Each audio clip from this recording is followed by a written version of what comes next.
Hey, look at this. I wanted to share something. I tried drawing myself the other day. Tell me why this looks like a Filipino Hank Hill from King of the Hill.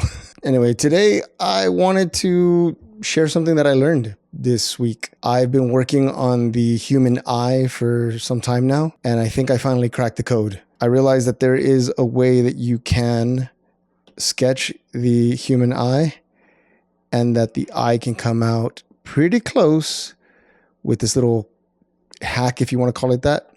And I'm going to draw it for you right here.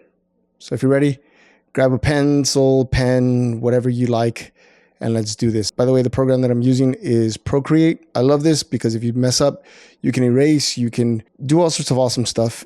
And this just makes it a little bit easier for me to do these videos and share with you what I've learned, in hopes that maybe you will also learn something with me. All right, so the first thing we're going to do, or what I discovered, is I used to draw the eye like in sort of like this, they call it an almond shape, right? And then you try to guess where the eye is and the iris, and then you shade that in, and then maybe, you know, do all this nonsense, right? I thought, okay, cool. Like that's an eye. I mean, it is. In some world, there are people who animate or draw, and this is an eye. I mean, it's not wrong. The Egyptians used to do this type of eye as well.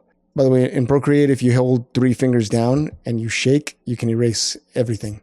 Or if you do 2 finger taps, you can erase and undo 1 stroke at a time. Then shortly after, I started drawing the eye more in some of the styles that I discovered online as I was trying to learn how to do the eye. And then once you have that eye, you draw your eye in here, right? The eyeball itself, and then you can,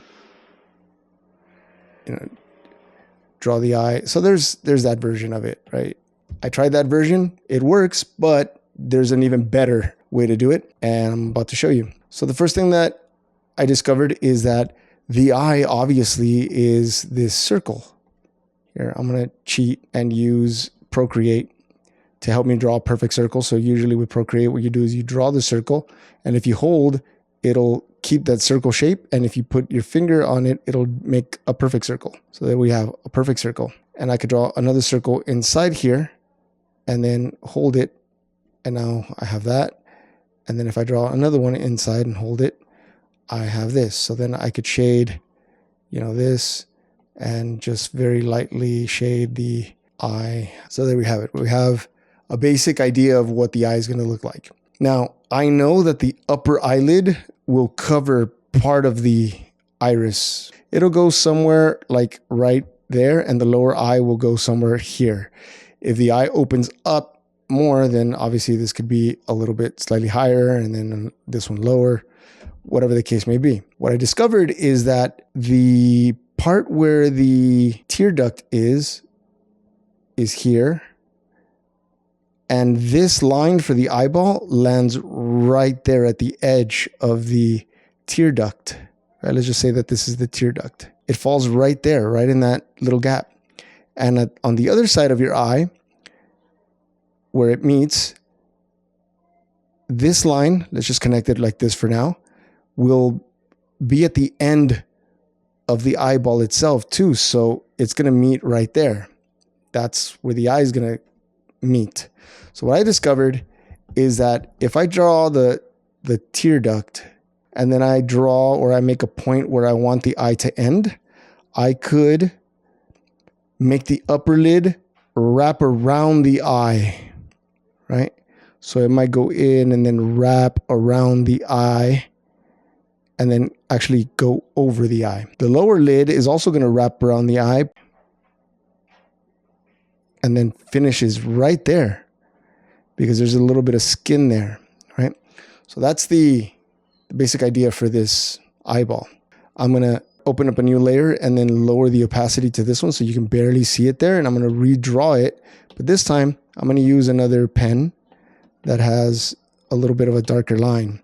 This dry spray, I think, should be fine. Yeah, let's go with that. So what I'm going to do is I'm going to trace over this line and bring it down. Then this one here, right there. And then we're going to do the tear duct here. All right, we're going to close it off.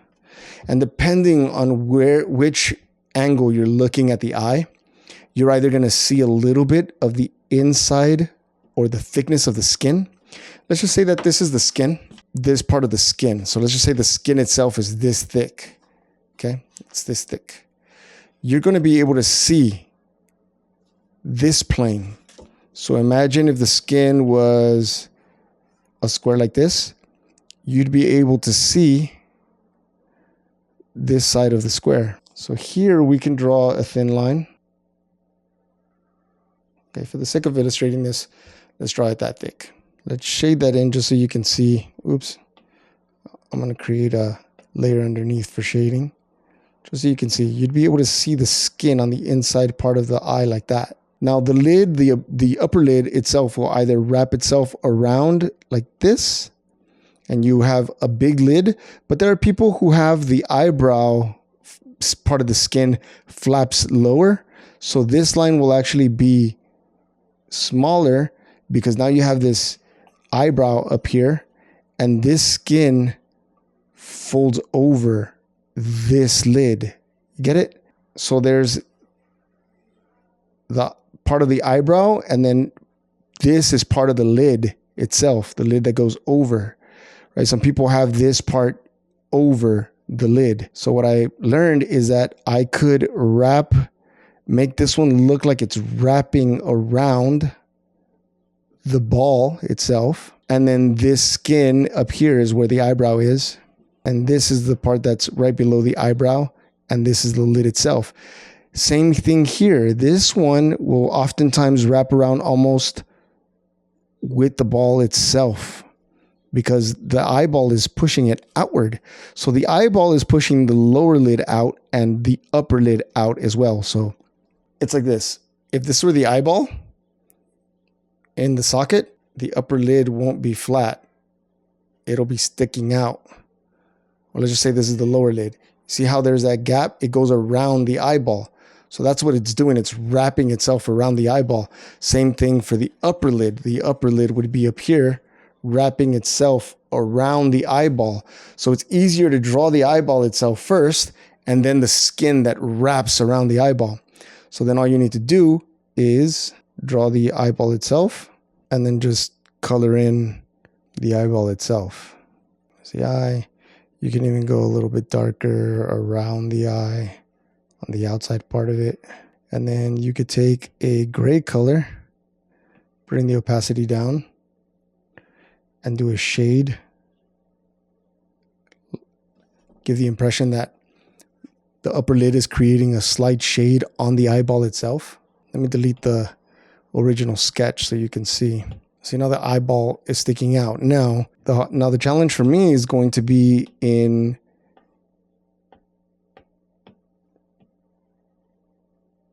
coloring, because coloring, you have all kinds of shades happening around the eye.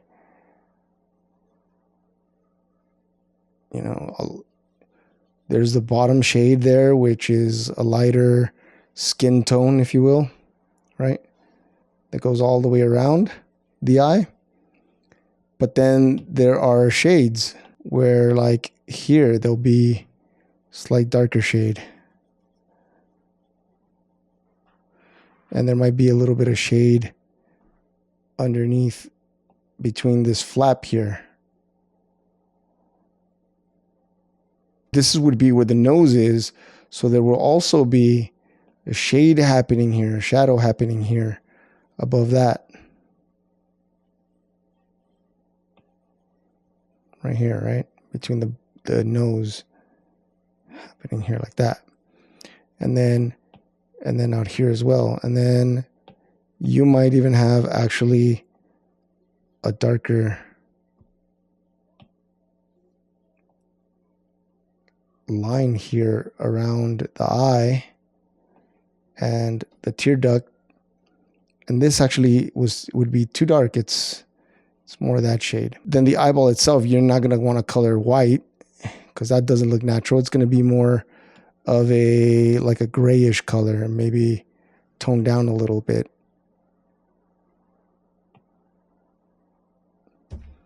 just as an example.